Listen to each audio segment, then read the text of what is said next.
વાલીની અત્યંત કોમળ વાણી સાંભળીને શ્રીરામજીએ તેના માથાને પોતાના હાથથી સ્પર્શ કર્યો અને કહ્યું, હું તમારા શરીરને અચલ કરી દઉં, તમે પ્રાણોને રાખો. વાલીએ કહ્યું, હે કૃપાનિધાન, સાંભળો. મુનિજનો જન્મ જન્મમાં અનેક પ્રકારના સાધન કરતા રહે છે, છતાંય અંતકાળે તેઓ રામ નથી કહી શકતા. એમના મુખમાંથી રામ નામ નીકળતું નથી. જેમના નામના બળે શંકરજી કાશીમાં સર્વને સમાન રૂપથી અવિનાશીની ગતિ મુક્તિ આપે છે, તે શ્રીરામજી સ્વયં મારા નેત્રોની સામે આવી ગયા છે. હે પ્રભુ, આવું સંયોગ સુખ ફરી ક્યારેય બની શકશે?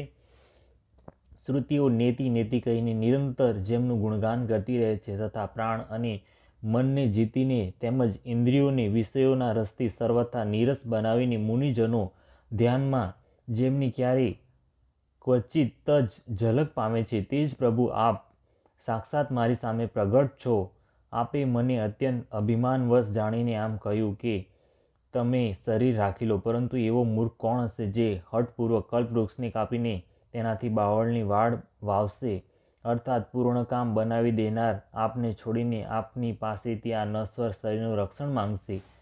હે નાથ, હવે મારા પર દયા દ્રષ્ટિ કરો અને હું જે વર માંગુ છું તેને આપો. હું કર્મવશાત જે યોનિમાં જન્મ લઉં ત્યાં શ્રીરામજી આપના ચરણોમાં પ્રેમ કરું. હે કલ્યાણપ્રદ પ્રભુ, આ મારો પુત્ર અંગદ વિનય અને બળમાં મહારાજ સમાન છે, તેનો સ્વીકાર કરો ને હે દેવતા અને મનુષ્યના નાથ, બાંય પકડીને એને પોતાનો દાસ બનાવો. શ્રીરામજીના ચરણોમાં દ્રઢ પ્રીતિ કરીને વાલીએ શરીરને એવી રીતે જ સહેલાઈથી ત્યાગી દીધું જેમ હાથી પોતાના ગળામાંથી ફૂલોની માળાનું પડવું ન જાણે. શ્રીરામજીએ વાલીને પોતાના પરમધામમાં મોકલી દીધો. નગરના સર્વે લોકો વ્યાકુળ થઈને દોડ્યા. વાલીની સ્ત્રી તારા અનેક પ્રકારે વિલાપ કરવા લાગી. તેના વાળ વિખરાયેલા છે અને દેહનું ભાન નથી. તારાને વ્યાકુળ જોઈને શ્રી રઘુનાથજીએ તેને જ્ઞાન આપ્યું અને તેની માયા અજ્ઞાનને હરી લીધી. તેમણે કહ્યું, પૃથ્વી, અગ્નિ, જળ, આકાશ અને વાયુ, આ 5 તત્વોથી આ અત્યંત અધમ શરીર રચવામાં આવ્યું છે. તે શરીર તો પ્રત્યક્ષ તમારી સામે સૂતેલું છે અને જીવ નિત્ય છે. પછી તું શા માટે રડી રહી છો? જ્યારે જ્ઞાન ઉત્પન્ન થઈ ગયું ત્યારે તે ભગવાનના ચરણે પડી અને તેને પરમ ભક્તિનો વર માંગી લીધો. શિવજી કહે છે, હે ઉમા સ્વામિની, શ્રીરામચંદ્રજી બધાને કઠપુતળીની પેટે નચાવે છે. ત્યાર પછી શ્રીરામજીએ સુગ્રીવને આજ્ઞા આપી અને સુગ્રીવે વિધિપૂર્વક વાલીનું સર્વે મૃતક કર્મ કર્યું.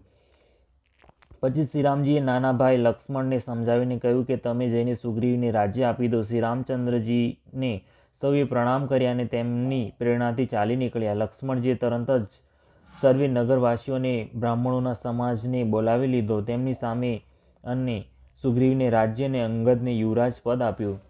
હે પાર્વતીજી, જગતમાં શ્રીરામચંદ્રજીના સમાન હિત કરનાર ગુરુ, પિતા, માતા, બંધુ અને સ્વામી કોઈ નથી. દેવતા, મનુષ્ય અને મુનિ સર્વની આ રીત છે કે સ્વાર્થના માટે જ સૌ પ્રીતિ કરે છે. જે સુગ્રીવ દિન રાત વાલીના ભયથી વ્યાકુળ રહેતો હતો, જેના શરીરમાં ઘણા જ ઘા થયા હતા અને જેની છાતી ચિંતાને કારણે બળી રહી હતી, તે સુગ્રીવને તેમણે વાનરોનો રાજા બનાવી દીધો. શ્રીરામચંદ્રજીનો સ્વભાવ જ અત્યંત કૃપાળુ છે. જે લોકો આવા જાણવા છતાંય આવા પ્રભુને ત્યાગી દે છે, તેઓ કેમ વિપત્તિની જાળમાં ન ફસાય? પછી શ્રીરામજીએ સુગ્રીવને બોલાવી લીધા અને અનેક પ્રકારે તેમને રાજનીતિની શિખામણો આપી. પછી પ્રભુએ કહ્યું, હે વાનરપતિ સુગ્રીવ, સાંભળો. હું 14 વર્ષ સુધી ગામમાં જઈશ નહીં. ગ્રીષ્મ ઋતુ વીતી ગઈ અને વર્ષા ઋતુ આવી છે. આથી હું અહીં પાસે જ પર્વત પર જઈને રહીશ. તમે અંગદ સહિત રાજ્ય કરો. મારું કાર્યનું હૃદયમાં સદા ધ્યાન રાખજો. ત્યાર પછી જ્યારે સુગ્રીવ ઘરે પાછા આવ્યા ત્યારે શ્રીરામજી પ્રવર્ષણ પર્વત પર જઈને રહ્યા. દેવતાઓએ પહેલાં જ તે પર્વતની એક ગુફાને સુંદર બનાવી સજાવી રાખી હતી. તેમણે વિચારી રાખ્યું હતું કે કૃપાનિધાન શ્રીરામજી અહીં આવીને કેટલાક દિવસ નિવાસ કરશે. સુંદર વન ફૂલોથી અત્યંત સુશોભિત છે. મધના લોભથી ભમરાના સમૂહ ગુંજાર કરી રહ્યા છે. જ્યારથી પ્રભુ આવ્યા ત્યારથી વનમાં સુંદર કંદ, મૂળ, ફળ અને પર્ણોનો બહુ જ વધારો થઈ ગયો. મનોહર અને અનુપમ પર્વતને જોઈને દેવતાઓના સમ્રાટ શ્રીરામજી નાના ભાઈ સહિત ત્યાં રહી ગયા. દેવતા, સિદ્ધો અને મુનિઓ, ભમરા, પક્ષીઓ અને પશુઓના શરીર ધારણ કરીને પ્રભુની સેવા કરવા લાગ્યા. જ્યારથી રમાપતિ શ્રીરામજીએ ત્યાં નિવાસ કર્યો ત્યારથી વન મંગળ સ્વરૂપ થઈ ગયું. સુંદર સ્ફટિક મણીની એક અત્યંત ઉજ્જવળ શિલા છે. તે પર બંને ભાઈઓ સુખપૂર્વક બિરાજમાન છે. શ્રીરામજી નાના ભાઈ લક્ષ્મણજીને ભક્તિ, વૈરાગ્ય, રાજનીતિ અને જ્ઞાનની અનેક કથાઓ કહે છે વર્ષાકાળમાં આકાશમાં છવાયેલા ગરજતા વાદળા ઘણા સુહામણા લાગે છે. શ્રીરામજી કહેવા લાગે, હે લક્ષ્મણ, જુઓ, મોરોનું ટોળું વાદળાને જોઈને નાચી રહ્યું છે. જેમ વૈરાગ્યમાં અનુરક્ત ગૃહસ્થ કોઈ વિષ્ણુ ભક્તને જોઈને હરખાઈ જાય છે. આકાશમાં વાદળા ઘેરાઈ ઘેરાઈને ઘોર ગર્જના કરી રહ્યા છે. પ્રિયા સીતાજીના વિના મારું મન ડરી રહ્યું છે. વીજળીનો ચમકારો વાદળોમાં થોપતો નથી. જેમ દુષ્ટની પ્રીતિ સ્થિર રહેતી નથી. વાદળો પૃથ્વીની સમીપ આવીને નીચે ઉતરીને વરસી રહ્યા છે. જેમ વિદ્યા પામીને વિદ્વાન નમ્ર થઈ જાય છે. બિંદુઓની થપાટ પર્વત એવી રીતે સહે છે જેમ દુષ્ટોના વચનો સંતો સહે છે. નાની નદીઓ ઉભરાઈને કિનારાને તોડતી ચાલી જેમ થોડા ધનથી પણ દુષ્ટો કતરાઈ જાય છે. ઘમંડની મર્યાદાનો ત્યાગ કરી દે છે. પૃથ્વી પર પડતા જ પાણી ગંદુ થઈ ગયું છે. જેમ શુદ્ધ જીવને માયા વીંટળાઈ ગઈ હોય.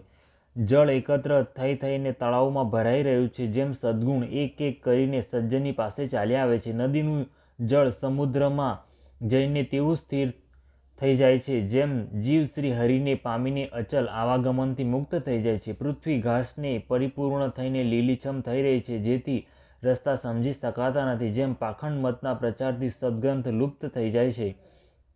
ચારે દિશામાં દેડકાનો ધ્વનિ એવો સુહામણો લાગે છે જાણે કે વિદ્યાર્થીઓનો સમુદાય વેદ ભણી રહ્યો હોય. અનેક વૃક્ષોમાં નવા પાંદડા આવી ગયા છે જેથી તેઓ એવા હર્યા ભર્યા અને સુશોભિત થઈ ગયા છે જેમ સાધકનું મન વિવેક જ્ઞાન પામી જવાથી થઈ જાય છે. આંકડો અને જવાસા પાંદડા વગરના થઈ ગયા છે. તેમના પાન ખરી પડ્યા છે. જેમ શ્રેષ્ઠ રાજ્યમાં દુષ્ટોનો ઉદ્યમ રહેતો નથી. તેમનું કંઈ પણ ચાલે નહીં. ધૂળ ક્યાંય શોધવા છતાંય મળતી નથી. જેમ ક્રોધ ધર્મને દૂર કરી દે છે. અન્નથી યુક્ત ફૂલ્યા ફાલ્યા પાકથી લીલીછમ પૃથ્વી એવી શોભિત થઈ રહી છે કે જેમ ઉપકારી પુરુષોની સંપત્તિ રાતના ગાઢ અંધકારમાં આજ્ઞા શોભા પામી રહ્યા છે. જાણે દંભીઓનો સમાજ ઉમટી પડ્યો હોય. ભારે વરસાદ મહાવૃષ્ટિથી ખેતરોના ક્યારે તૂટી ગયા છે. જેમ સ્વતંત્ર થવાથી સ્ત્રીઓ બગડી જાય છે.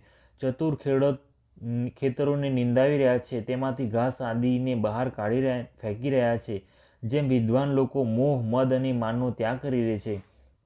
ચક્રવાક પક્ષી નથી દેખાઈ રહ્યા. જેમ કળિયુગ પામીને ધર્મ પલાયન થઈ જાય છે.